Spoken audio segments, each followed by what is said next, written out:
और दूसरे हमारे दो सहयोगी जुड़ रहे हैं, रजनीश और घनश्याम। रजनीश, मैं आपके पास आ रहा हूं। पहले यात्रा फाइनली नहीं निकली, कुछ नेताओं को, कुछ विश्व हिंदू परिषद के नेताओं को ले जाया गया शायद मंदिर, नरहल मंदिर। क्या अपडेट?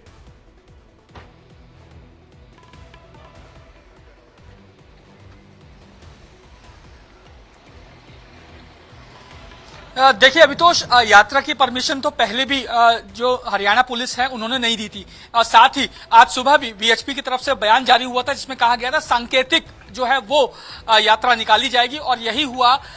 दोपहर तकरीबन 11:30 बजे के आसपास विश्व हिंदू परिषद के जो कार्यकारी अंतर्राष्ट्रीय अध्यक्ष हैं आलोक कुमार, वो यहां पर पहुंचे थे। और उसके बाद उनके बाद नवल किशोर, रामानंद और अयोध्या से परमाहंस, तमाम लोग यहां पर पहुंचे थे। और इन सभी लोगों को एक बस में बिठाकर पहले नू के मंदिर ले जाया गया, वहां पर जलाभिषेक हुआ। उसके बाद नलड़ मंदिर की तरफ वो मूव हो गए, जिसके बाद ये पूरा जो आज की जो पूरा कार्यक्रम था या पूरी यात्रा ये कहा जाए तो ये खत्म हो गई। लेकिन बावजूद इसके एहतियातन नूह पुलिस अभी भी जो सिक्योरिटी है उसको टाइट किए हुए है। और ये कहा जा रहा है कि क्योंकि आज ही ये यात्रा हुई थी और इसके चलते किसी भी तरीके का जो रिस्क है या किसी भी तरीके की का जो रिस्क पुलिस नहीं ले सकती है। और यही कारण है कि सांकेतिक ये यात्रा निकली थी। एक बस में बैठे थे विश्व हिंदू परिषद के, मतलब ये कहिए कि यात्रा निकली ही नहीं, बस में बैठा कर ले जाने का मतलब उसे यात्रा नहीं कह सकते हैं, क्योंकि पुलिस की सख्ती थी, एहतियातन उन्हें ले जाया गया बस में,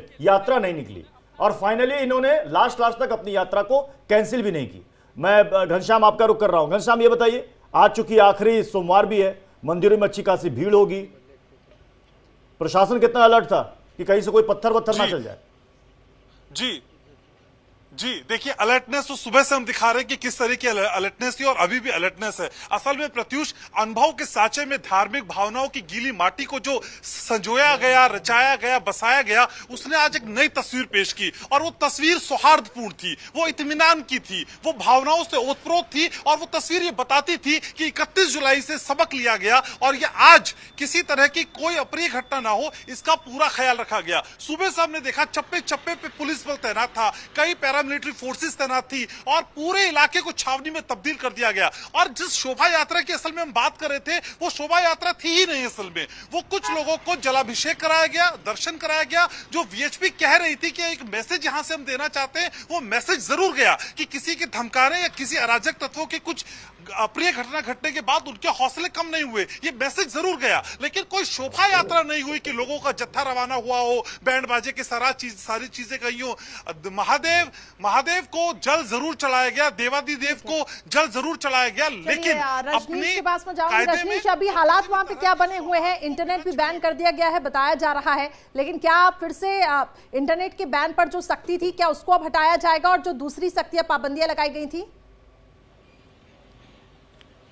देखिए करिश्मा, अगर सख्ती और पाबंदियों की बात की जाए तो धारा 144 अभी भी लगी हुई है। जहां तक इंटरनेट की बात है तो इंटरनेट अभी भी बंद है। हालांकि ये कहा जा रहा है कि 29 तारीख यानी कल शाम तक ये दोनों ही पाबंदियां जस की तस लागू रहेंगी। लेकिन ये देखा जाएगा कि इलाके में या नू पूरे क्षेत्र में किस तरीके का माहौल है। अगर माहौल पूरी तरीके से शांत और नॉर्मल रहता है तो धीरे धीरे सारी पाबंदियों को हटा दिया जाएगा। और अगर माहौल में कुछ भी गड़बड़ी लगती है तो ये पाबंदियां आगे बढ़ भी सकती हैं। लेकिन अभी की बात की जाए, अभी ये दोनों पाबंदियां तस की तस बनी हुई है। किसी भी शख्स को बिना आईडी प्रूफ चेक किए हुए ये जो नू का जो ये बॉर्डर कहा जाए, नू से तकरीबन 10 किलोमीटर पहले का ये क्षेत्र है, यहाँ पर भी जो बैरिकेड लगा के चेकिंग की जा रही है। सुबह से ही ये चेकिंग हो रही है, तो ये चेकिंग अभी जस की तस ऐसे ही बनी रहेगी। शाम को 6 बजे तक की इनकी शिफ्ट है और 6 बजे के बाद दूसरा जो पुलिस का जत्था है वो आपके पास। घनश्याम लगातार बने हुए हैं हमारे साथ। घनश्याम, देखिए इस पूरे मसले को लेकर अब सियासत भी घर में है।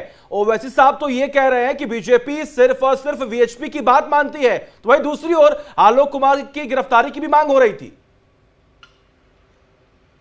जी बिल्कुल सचिन, और ये जो भड़काऊ गैंग है ना, ये भड़काऊ गैंग लगातार इस तरह के बयानबाजी करता रहता है। सौहार्द अगर ट्रैक पे आता है, पटरी पे आता है, तो कुछ लोगों के पेट में दर्द होने लगता है और वही पेट का दर्द उनकी जबान पे चढ़ता है और वो जहरीले बयान उगलने लगता है। अब इस तरह की बयानबाजी आए दिन होती है। आज हमने देखा हरियाणा विधानसभा में भी नो हिंसा की मांग हुई, जांच की मांग हुई और वहां पर भी बात उठी। लेकिन विचार विमर्श करने का एक तरीका है, लेकिन आप उस तरीके को जहरीले बयान में बदल देंगे, लोगों को प्रवोक करने लग जाएंगे और फिर